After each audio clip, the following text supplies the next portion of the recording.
अनलाइनमा रहनुहुने सम्पूर्ण मित्रहरूलाई नमस्कार। म तपाईहरुको साथी हर्क साम्पा। मित्रहरू, म कहिलेकाहीँ फुर्सद निकालेर चाहिँ गीत सङ्गीत अभ्यास गर्ने गर्छु। हुन त अनौठो लाग्न पर्ला।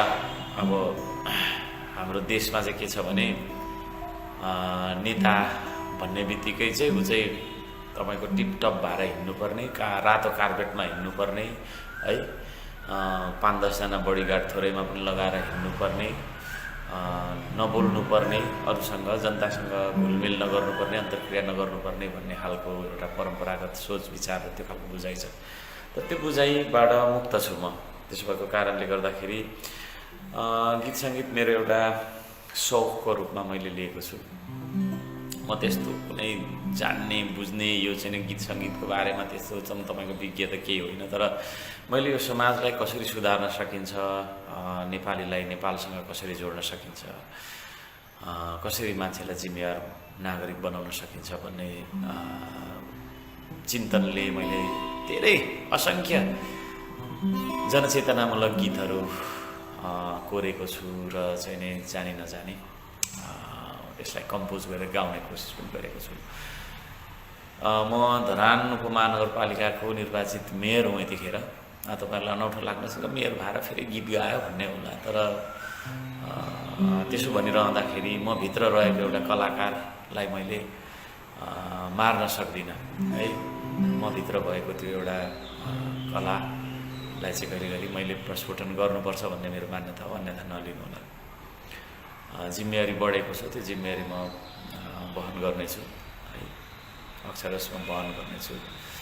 जनताको भावना, चाहना र आवश्यकता परिपूर्ति गर्नलाई म काम गर्ने हो र म एक्लैले पनि हुँदैन। त्यसले गर्दाखेरि सबैलाई चाहिँ नै आग्रह गर्नका लागि, अनुरोध गर्नका लागि, हार्दिक अपिल गर्नका लागि मैले एउटा गीत यहाँनिर बनाइरहेको छु। यो धरानलाई बनाउने र धरानलाई चाहिँ नै होइन तपाईँको चाहिँ नै बचाउने उद्देश्यले मात्रै बनाएको गीत होइन। यो हामी सारा नेपालीहरूले नेपाललाई माया गर्नुपर्छ भन्ने एउटा गीत हो। अब यो धेरै गफ गर्नुभन्दा पनि कस्तो रहेछ गीत भन्ने सुन्नु होला। त्यसलाई त्यति खास लाउन जान्दिनँ, त्यही पनि यसले भन्न खोजेको कुरा के हो भने यहाँहरूले यसको भाव बुझ्नु होला। स्वर राम्रो छैन, चुनावमा धेरै कराइयो, अब तपाईँहरूले देख्नै भएको हो होइन, धेरै कराइयो, एक्लै कराइयो, कहिले थोरै साथीहरूसँग कराइयो। त्यसले गर्दाखेरि बेला बेला मैले गीत गाउने मेरो स्वर बिगारेँ। मेरो अझै रिकभर भइसकेको छैन। यहाँलाई म गीत सुनाउँछु। गीतको बोल छ हाम्रो धरती।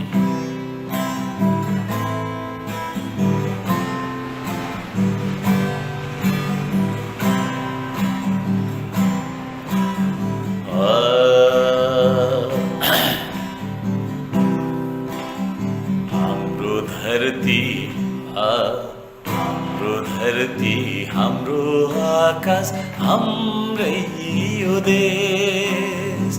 हाम्रो धरती, हाम्रो आकाश, हाम्रै यो देश।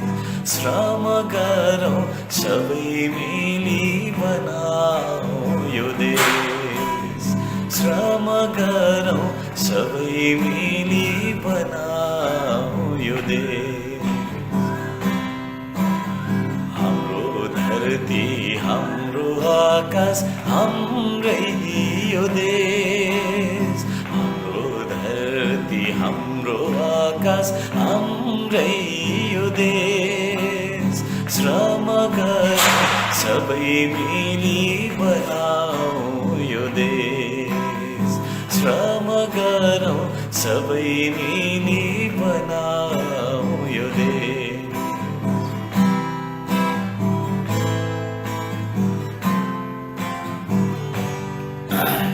स्वर राम्रो छैन है। देश आफै बन्दैन गाली गर्दै अरूलाई। देश आफै बन्दैन गाली गर्दै अरूलाई। मालो गरौँ अब सच्याएर आफूलाई। मालो गरौँ अब सच्याएर आफूलाई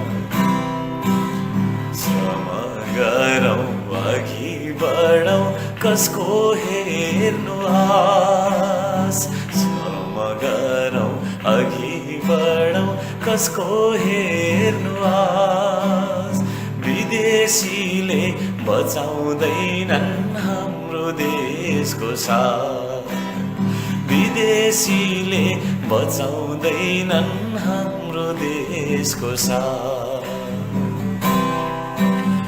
हाम्रो धरती हाम्रो आकाश हाम्रै यो देश श्रम गरौँ सबै मिली बनाऊ यो देश श्रम गरौँ सबै मिली बनाऊ यो देश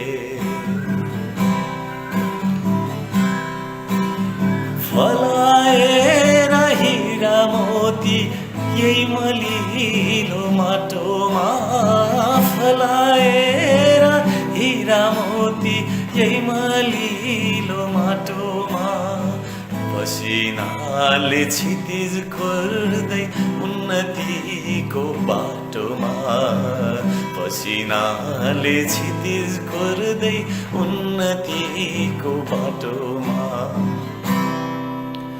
हाम्रो गाथा हाम्रो संस्कार हाम्रै परिवेश हाम्रो गाथा हाम्रो संस्कार हाम्रै परिवेश सबै मिली हराभरा बनाऊ यो देश सबै मिली हराभरा बनाऊ यो देश हाम्रो धरती हाम्रो आकाश हाम्रो धरती हाम्रो आकाश हाम्रै परिवेश श्रम गरौँ सबै मिली बनाऊ यो देश श्रम गरौँ सबै मिली बनाऊ यो देश हाम्रो धरती हाम्रो आकाश हाम्रै यो देश गीत नगाएको पनि धेरै भएछ त्यही माथि यो चुनावको बेलामा धेरै कराएर घाँटी सबै बिग्रेको छ यहाँहरूले स्वर कस्तो थियो भन्ने कुरा भन्दा पनि लय कस्तो थियो भन्ने कुरा भन्दा पनि यो गीतको शब्दलाई यहाँहरूले मनन गर्नुहोला हामी सबै मिलेर अब एकले अर्कालाई दोषारोपण गरेर यो र त्यो भनेर एकले अर्काको चाहिँ नि होइन बाटो छेकेर यो खालको चाहिँ फोहोरी राजनीति जुन हामीले गर्दै आइरहेका छौँ त्यो राजनीतिबाट माथि उठेर अब हामी राष्ट्रिय स्तरका नेताहरूलाई पनि भन्न चाहन्छु यो गीत मार्फत हामी अब हातेमालो गरेर अगाडि बढ्नुपर्ने दिन आइसकेको छ यहाँहरू सबैले यो गीतको सन्देश बुझिसक्नु भएको छ यदि यहाँहरूलाई यो सन्देश ठिक लाग्यो भने पक्कै पनि सेयर गर्नु होला हस्त धन्यवाद नमस्कार जय